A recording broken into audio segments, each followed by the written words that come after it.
Você não precisa achar que sou louco, Elliot. Muitas pessoas têm superstições ainda mais estranhas.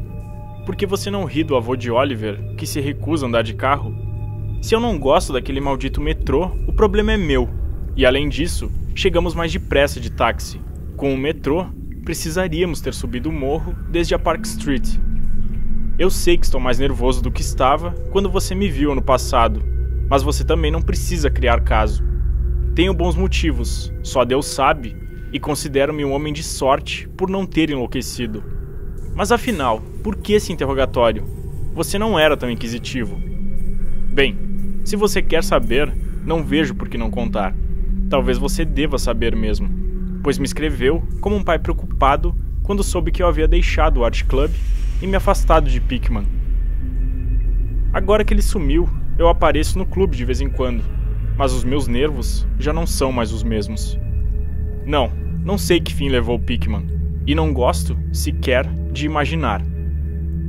Você deve ter concluído que eu tinha alguma informação privilegiada quando o abandonei, e é por isso que eu não quero nem imaginar para onde ele foi. A polícia que trate de descobrir o quanto puder. Não vai ser muita coisa, sendo que até agora eles ainda não sabem de nada a respeito do velho estúdio que Pickman alugava em North End, sob o nome de Peters. Nem eu sei se saberia voltar lá, e de qualquer forma não pretendo tentar, nem mesmo à luz do dia. Sim, eu sei, ou temo saber, por que ele o alugava. Já vou chegar lá, e acho que antes de eu acabar, você vai entender por que não comunico à polícia. Eles me pediram para guiá-los, mas eu não conseguiria voltar lá, nem que soubesse o caminho. Havia alguma coisa lá, e agora não consigo mais andar de metrô, nem, fique à vontade para rir disso também, descer a porão algum.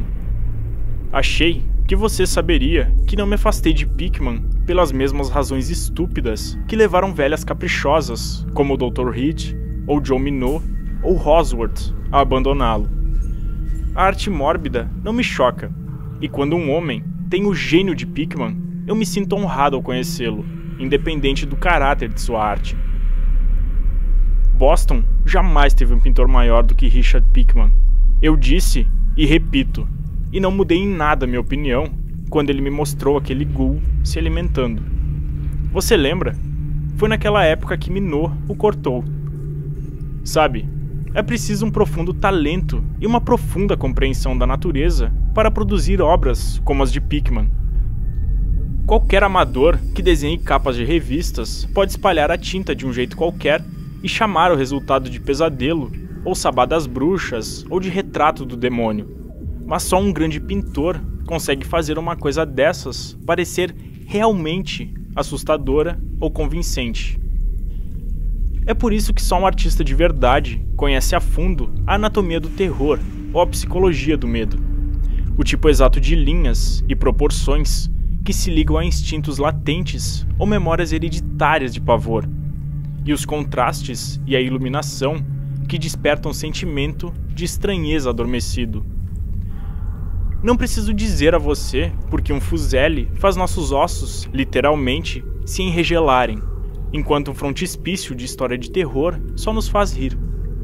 Existe alguma coisa que esses sujeitos captam, algo além da vida, que eles conseguem nos fazer captar por um breve instante. Com Doré era assim, com Cimé é assim, com Angarola, de Chicago, é assim. E quanto a Pickman, nenhum homem jamais foi como ele, e, por Deus, espero que jamais seja outra vez. Não me pergunte o que eles veem. Você sabe, na arte convencional, existe uma enorme diferença entre as coisas vivas, de verdade, criadas a partir da natureza ou de modelos, e o lixo artificial que os peixes pequenos, em geral, produzem num estúdio precário. Bem, devo dizer que um artista realmente excêntrico tem um tipo de visão que cria modelos, ou invoca alguma coisa equivalente a cenas reais do mundo espectral em que vive.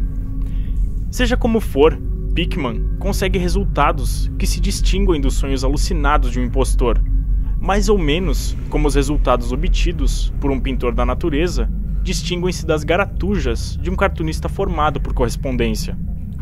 Se eu alguma vez tivesse visto o que Pickman via, mas não.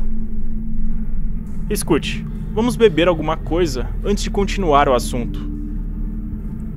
Meu Deus, eu não estaria vivo hoje se tivesse visto o que aquele homem, se é que era homem, via. Você lembra que o forte de Pickman eram os rostos. Acho que ninguém, desde Goya, foi capaz de representar o inferno em estado bruto, nos traços de um rosto ou em uma expressão contorcida. E antes de Goya, você precisa voltar até os sujeitos medievais que fizeram os gárgulas e as quimeras em Notre Dame e em Mont Saint-Michel. Eles acreditavam em todo tipo de coisa, e talvez também vissem todo tipo de coisa. Afinal, a Idade Média teve umas fases bem curiosas. Eu lembro que uma vez, um ano antes de sua partida, você perguntou a Pickman de onde raios ele tivera aquelas ideias e visões. Foi bem macabra a risada que ele deu, não? Em parte, foi por causa daquela risada que Reed se afastou dele.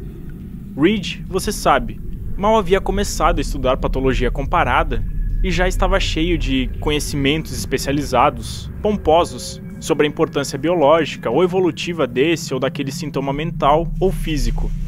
Ele disse que Pickman o repelia mais a cada dia e que nos últimos tempos quase o assustava.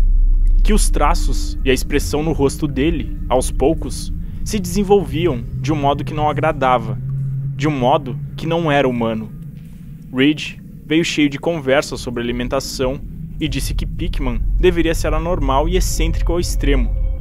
Imagino que você tenha dito a Reed, se vocês trocaram alguma correspondência a respeito, que os nervos ou a imaginação dele ficavam muito abalados com as pinturas de Pickman. Eu ao menos disse, na época. Mas lembre que eu não me afastei de Pickman por nada disso. Pelo contrário, minha admiração por ele só aumentava. Aquele ghoul se alimentando era uma obra magnífica. Como você sabe, o clube se recusou a exibi-lo e o Museu de Belas Artes não aceitou nem de presente. Além do mais, ninguém queria comprá-lo. Então, o quadro ficou pendurado na casa de Pickman até o dia em que ele sumiu. Agora, está com o pai dele, em Salem.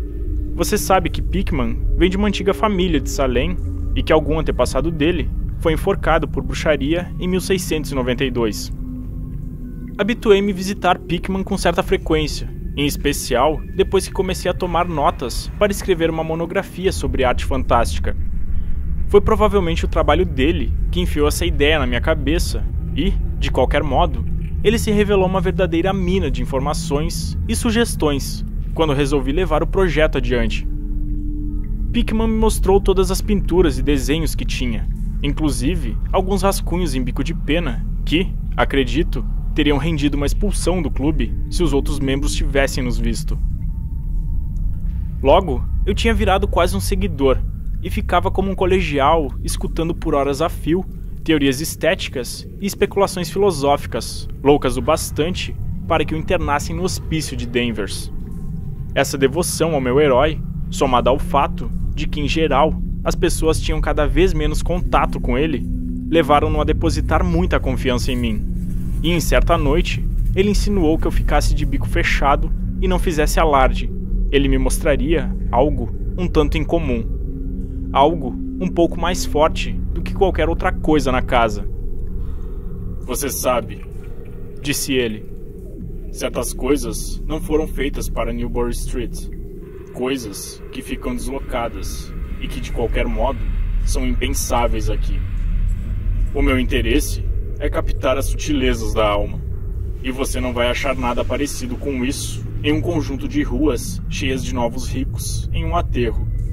A Back Bay não é Boston, ainda não é nada, porque não teve tempo de guardar memórias e atrair espíritos locais.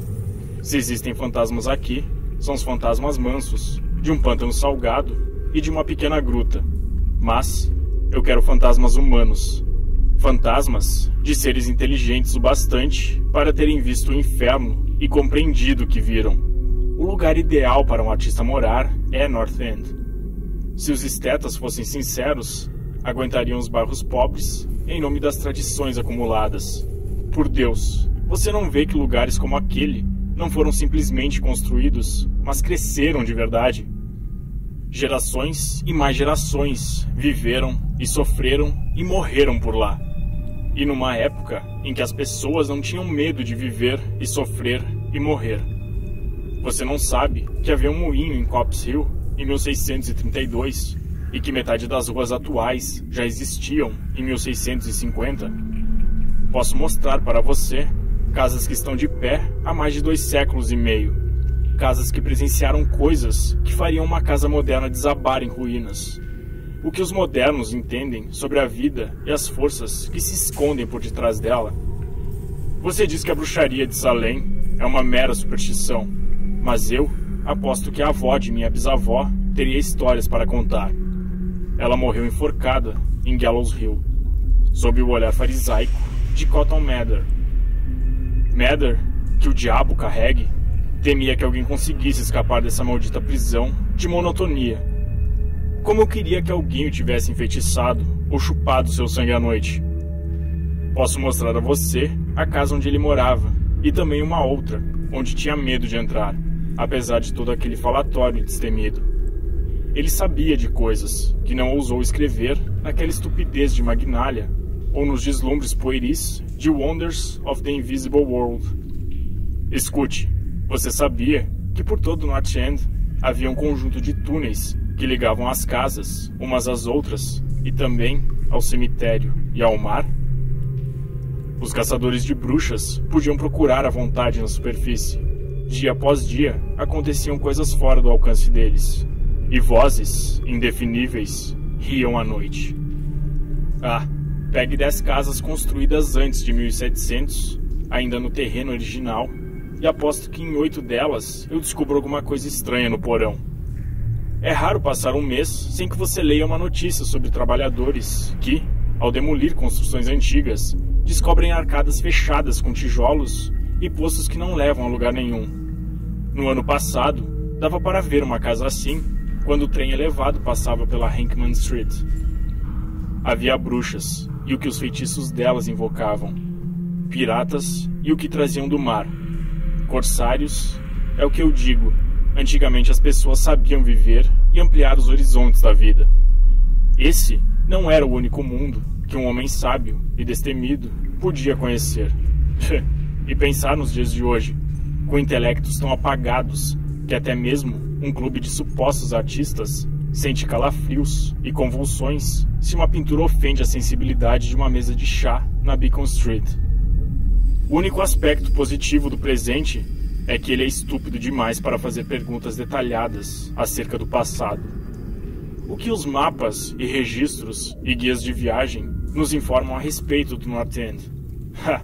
Eu garanto que vou levá-lo a 30 ou 40 vielas e emaranhados de vielas ao norte da Prince Street, que não são conhecidos por mais de 10 pessoas, além dos estrangeiros que se amontoam por lá. E o que aqueles carcamanos entendem disso? Não. Thurber, esses lugares antigos têm sonhos maravilhosos e transbordam em enlevo e horror e fuga dos lugares comuns.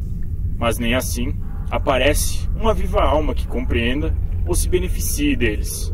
Ou melhor, existe uma alma. Afinal, não estive revirando o passado a troco de nada. Quem diria? Você se interessa por essas coisas. E se eu dissesse que tem outro estúdio por lá, onde posso captar o espírito noturno de horrores ancestrais e pintar coisas que eu não conseguiria sequer imaginar na Newberry Street? Claro que as titias velhas do clube não sabem disso. Com Reed, maldito seja, espalhando boatos de que eu sou algum tipo de monstro descendo o tobogã da evolução reversa. Thurber, há muito tempo eu decidi que, assim como a beleza, também se deve pintar o terror a partir da observação. Então, explorei alguns lugares onde eu tinha motivos para acreditar que o terror habitava. Além de mim, não mais do que 3 homens nórdicos devem ter visto o lugar. Não fica muito longe do trem elevado, mas em relação à alma, são séculos de distância. Escolhi ficar lá por causa do velho poço de tijolos no porão, um dos que eu mencionei há pouco. A construção está prestes a cair, então ninguém quer morar por lá. E eu detestaria contar a você a bagatela que estou pagando. As janelas estão fechadas com tábuas, mas isso é ainda melhor para mim, já que não preciso de luz solar para o meu trabalho. Eu pinto no porão, onde a inspiração atinge o grau máximo, mas também tenho outras salas no térreo. O proprietário é siciliano e aluguei o estúdio sob o nome Peters. Se você estiver afim, posso levá-lo hoje à noite até lá. Acho que você iria gostar dos quadros, pois, como eu disse, deixei a imaginação correr solta. Não é longe. Às vezes faço o trajeto a pé, porque não quero chamar atenção aparecendo de táxi num lugar daqueles.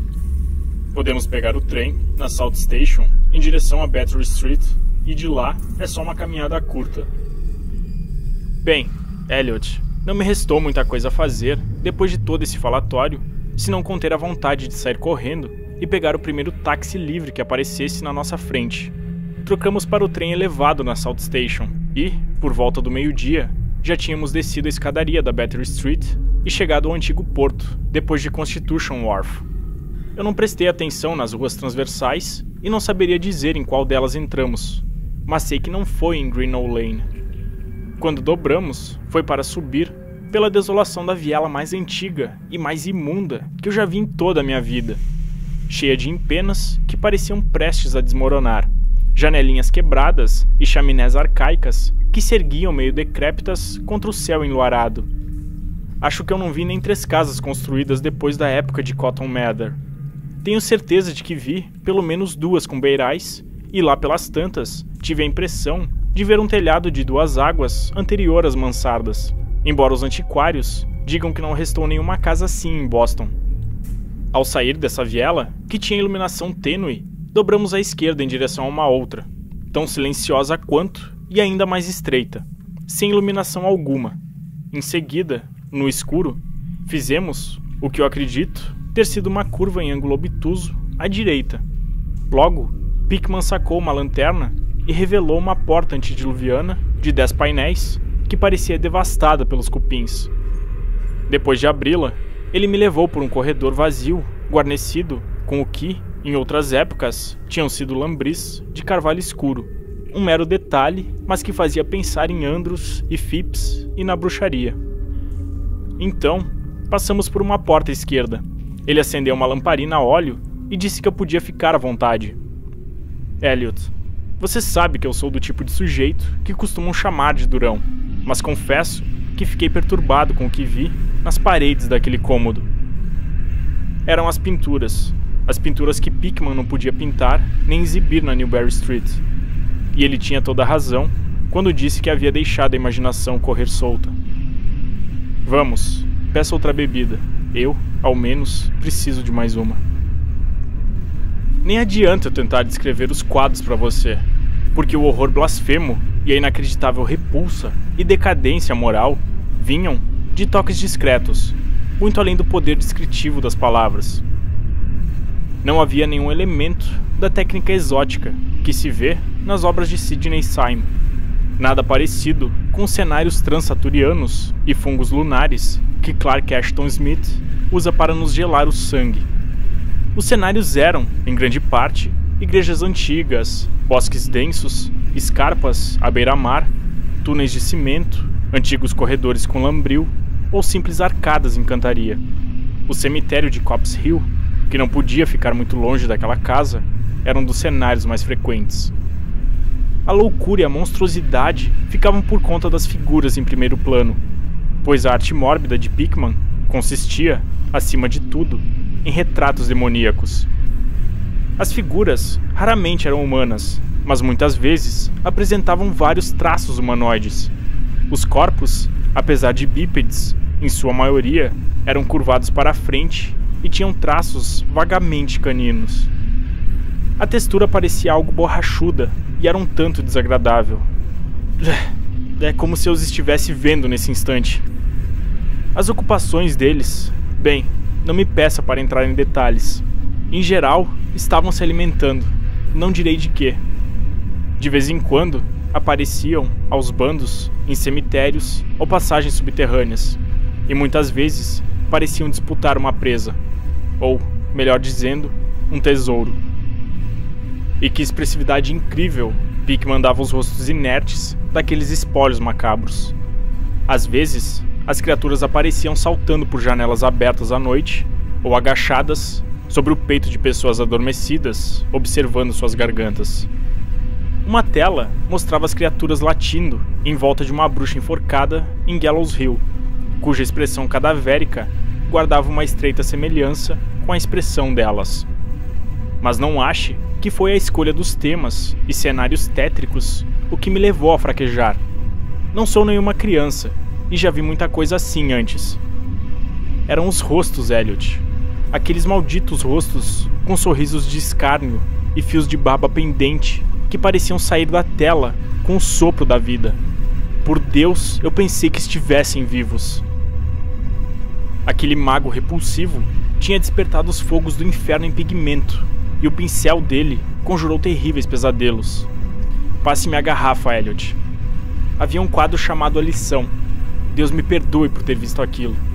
Escute, você consegue imaginar um grupo de seres caninos, inomináveis, agachados em círculo num cemitério, ensinando uma criança a se alimentar como eles?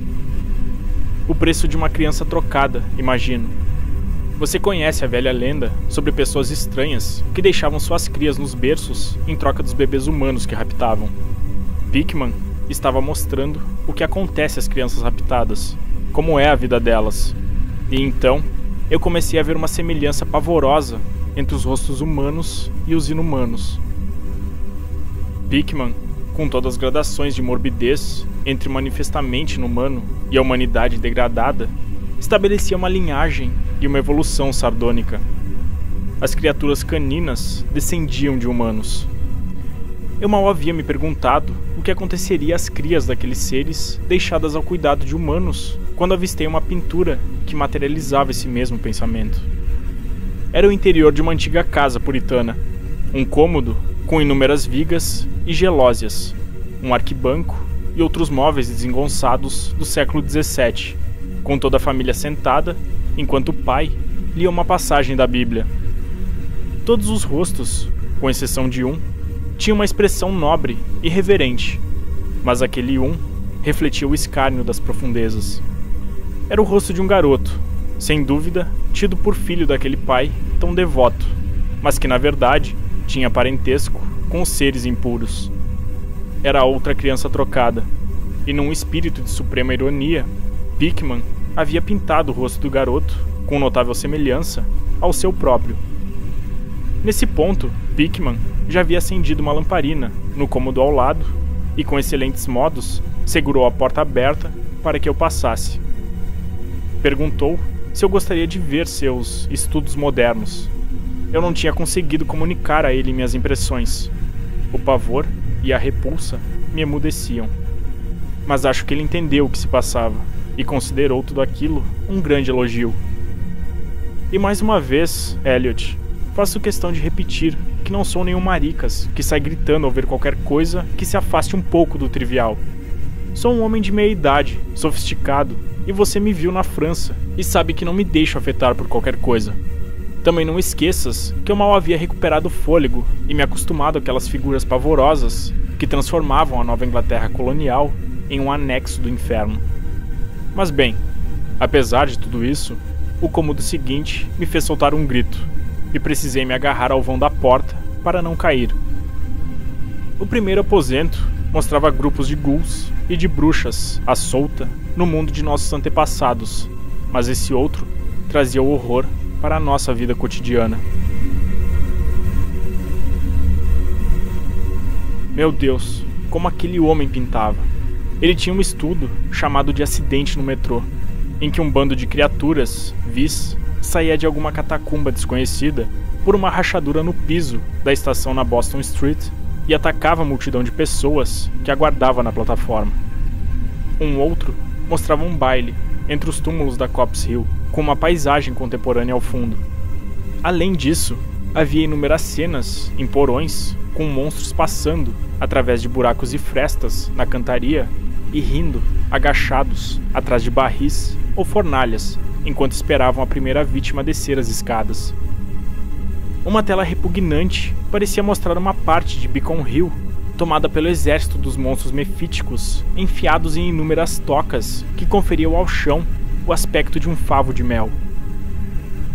Bailes nos cemitérios de hoje eram temas recorrentes, E uma outra composição me chocou mais do que todas as outras.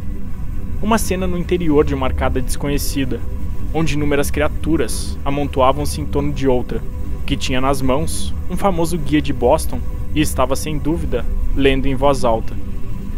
Todos apontavam para uma certa passagem, e cada um daqueles rostos parecia tão desfigurado pelas risadas epiléticas e reverberantes que eu quase pude ouvir os ecos demoníacos.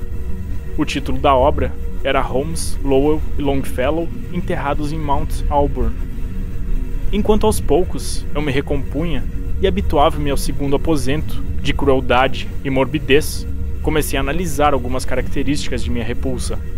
Em primeiro lugar, disse eu para mim mesmo, aquelas coisas me repeliam devido ao caráter absolutamente inumano e à crueza impiedosa que revelavam em Pickman.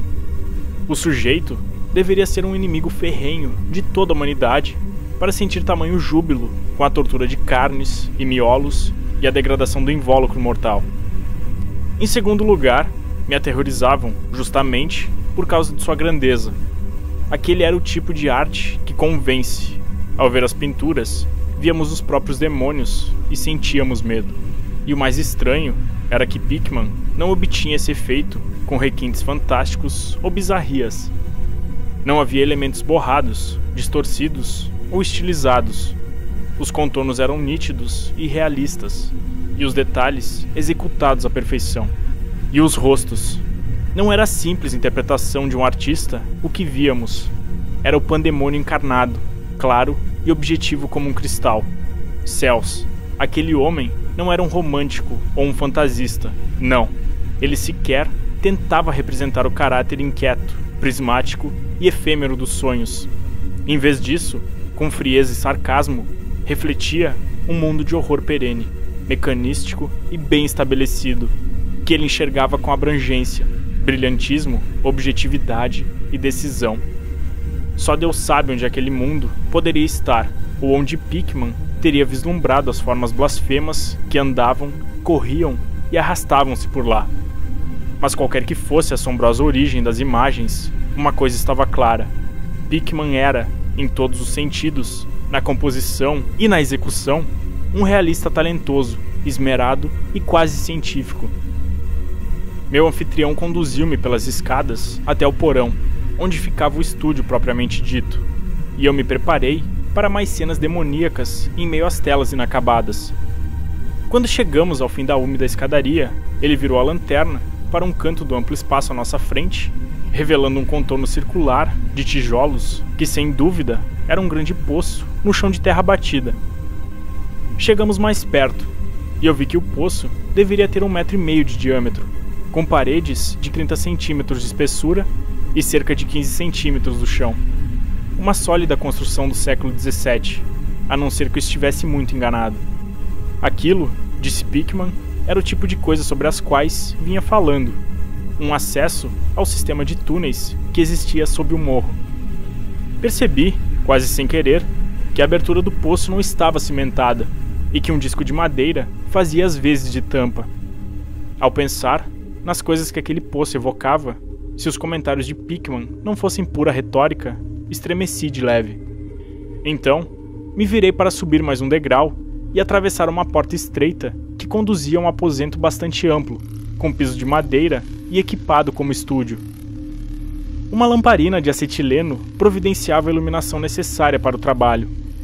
As telas inacabadas, sobre os cavaletes ou apoiadas de encontro à parede, eram tão macabras quanto as do andar superior e demonstravam a apurada técnica do artista.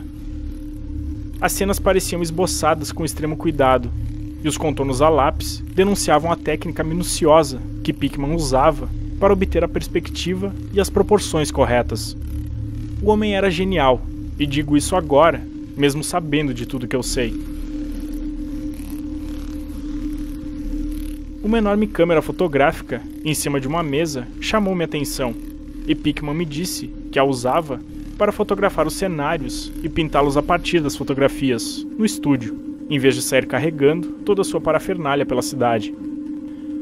Ele achava que uma fotografia servia tão bem quanto um cenário ou um modelo real, e declarou que as usava com bastante frequência. Havia algo de muito perturbador naqueles esboços nauseantes e monstruosidades inacabadas que escarneciam ao nosso redor. E quando Pickman, de repente, levantou o pano que cobria uma enorme tela no lado mais afastado da luz, eu não consegui evitar um grito, o segundo que soltei naquela noite. O grito ecoou e ecoou pelas arcadas tenebrosas do antigo e nitroso porão, e precisei sufocar uma reação impetuosa que ameaçava irromper como um surto de gargalhadas histéricas. Misericórdia! Elliot, eu não sei o quanto era real e o quanto era delírio. Não me parece possível que a Terra abrigue um sonho como aquele. Era uma blasfêmia colossal, inominável, com olhos em brasa, e trazia nas garras ossudas algo que podia ser um homem, ao mesmo tempo em que lhe roía a cabeça como uma criança mordisca um doce. A criatura estava meio agachada, e dava a impressão de que a qualquer momento poderia largar a presa em busca de uma refeição mais suculenta. Mas para o inferno, contudo. Não era o tema demoníaco o que fazia aquela pintura parecer uma fonte imortal de pavor. Nem sequer o rosto canino, com orelhas pontudas, olhos injetados, nariz achatado e lábios salivantes. Não eram as garras escamadas, nem o corpo recoberto de mofo, nem os cascos. Não. Mesmo que alguns desses elementos pudessem ter levado um homem impressionável à loucura. Era a técnica, Elliot. Aquela técnica ímpia, maldita, sobrenatural. Assim como eu estou vivo, em nenhuma outra ocasião vi o sopro de vida tão presente em uma tela. O monstro estava lá, roendo com raiva e com raiva roendo. E eu sabia que só uma suspensão das leis da natureza poderia facultar a um homem pintar uma coisa daquelas sem ter um modelo, sem vislumbrar o mundo das profundezas, jamais vislumbrado pelos mortais que não venderam a alma ao diabo. Preso com um percevejo a um canto vazio da tela, havia um papel enrolado, provavelmente, imaginei, uma fotografia que Pickman estava usando a fim de pintar um cenário tão hediondo quanto o pesadelo que deveria incrementar. Estendi a mão para desenrolá-lo e ver do que se tratava, quando, de repente, vi Pickman dar um sobressalto tão grande como se houvesse levado um tiro. Ele vinha prestando muita atenção aos sons ambientes, desde que meu grito de horror despertou ecos estranhos no porão escuro, e naquele instante pareceu levar um susto, que, embora pequeno em relação ao meu, era de natureza muito mais física do que espiritual. Pickman sacou um revólver e fez um gesto pedindo silêncio. Então, deixou o aposento, rumo ao porão principal, e fechou a porta atrás de si. Acho que fiquei paralisado por um instante. Atentando aos sons como Pickman, julguei ter ouvido um leve rumor em algum lugar, e uma série de grunhidos ou batidas em uma direção que eu não conseguia determinar. Pensei em ratos gigantes e estremeci. Então sobreveio um ruído que me deu calafrios pelo corpo inteiro. Um ruído furtivo, incerto, embora nem eu saiba ao certo como pôr isso em palavras. Era como o som de madeira caindo na pedra ou em tijolos, madeira em tijolos, no que isso me fez pensar. O ruído voltou, mais alto. Na segunda vez, tive a impressão de que a madeira havia caído um pouco mais longe do que na primeira. Logo depois, ouvi um rangido estridente, uma frase incompreensível de Pickman e a descarga ensurdecedora dos 6 cartuchos do revólver deflagrados de modo espetacular, como um domador de leões atira para o alto, a fim de impressionar a plateia. Um grunhido ou um chiado ia seguir uma batida. Então, mais uma vez o atrito de madeira contra tijolos, uma pausa e a porta se abriu. E nesse ponto, eu confesso que dei um sobressalto violento. Pickman reapareceu, com o revólver fumegante, amaldiçoando os ratos inchados que infestavam o antigo poço. Nem o diabo sabe o que eles comem, Thurber, disse ele, sorrindo. Afinal, esses túneis arcaicos se ligavam a cemitérios, e covis de bruxas e orlas marítimas.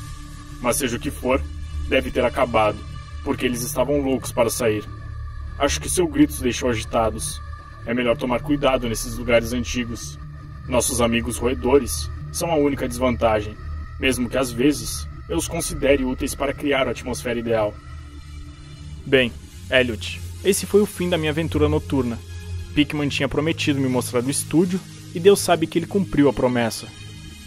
Tenho a impressão de que depois ele me conduziu para longe daquele emaranhado de vielas por um outro caminho, pois quando avistamos um poste de iluminação, estávamos numa rua meio familiar, com fileiras monótonas de condomínios e casas antigas.